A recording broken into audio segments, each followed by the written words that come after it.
Abdullahi, recently returned from a research trip in eastern Chad, and I wanted to ask about the challenges of doing research in crisis situations. There are huge challenges in doing research in crisis situations like in Sudan at the moment.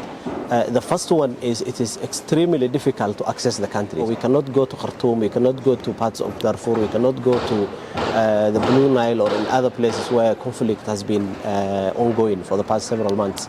So when you cannot access a country, then it tremendously limits your ability to interview people and observe things and understand what's going on in those places.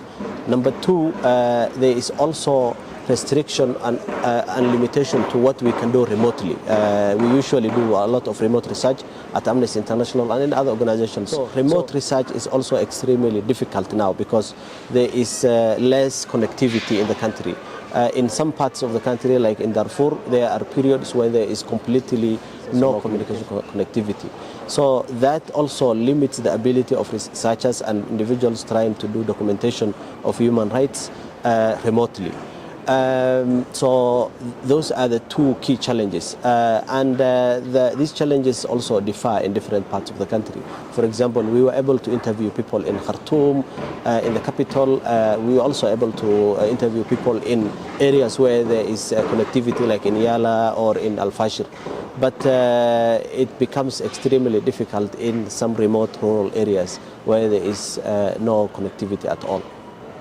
Can you also speak about the challenges of only able to interview certain people in certain places? For example, it's difficult to get the whole picture when you only get to speak to one group of refugees or displaced people, but it doesn't mean that the atrocities are not taking place. What you will find is that even when you get access to certain places, like in neighboring countries, the information you are able to collect and the evidence you are able to collect is limited to the people you have access to. For example, if you go to Eastern Chad, Adre, majority of people you are going to meet with are from one community. So that limits the ability of researchers and individuals doing human rights monitoring and investigation, to interview and meet with variety of people and communities. So while it is a possibility to go to certain countries, then the ability of researchers to interview a large group of people is also limited.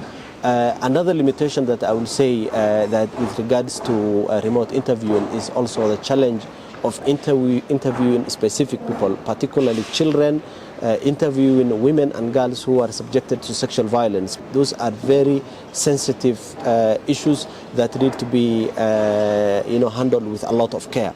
So human rights groups and human rights researchers really struggle to carry out these types of interviews remotely.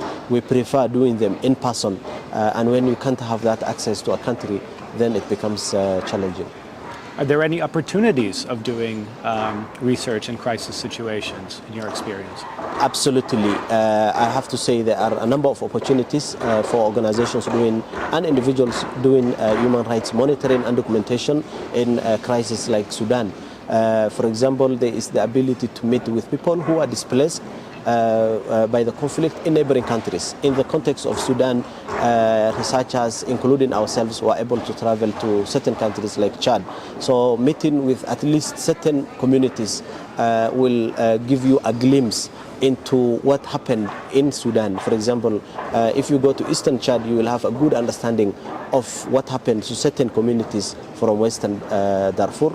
There is also an opportunity to interview people in Nairobi, in Kampala, in Egypt, in Ethiopia. So interviewing human rights defenders and individuals who recently fled from the conflict in Sudan is a big opportunity for human rights researchers. Another opportunity is doing remote interviews where possible, remote research where possible. And I said this depends on the connectivity of those places. So if you are able to access people, which we were able to do in parts of Khartoum, in Yala, in Fashir, and initially in West Darfur, then you are able to gather and verify certain level of information in human rights violations taking place in those places. Open source investigation, it is an added advantage these days for researchers who are doing remote research. So there are a lot of people in Sudan, outside Sudan, who are able to post videos, photographs, information on social media, on Twitter, on Facebook. So researchers like myself and others have the ability to go to open to social media, do open source research to at least start identifying specific incidents, or also use information available on social media to corroborate evidence gathered through interviewing and through testimony collection.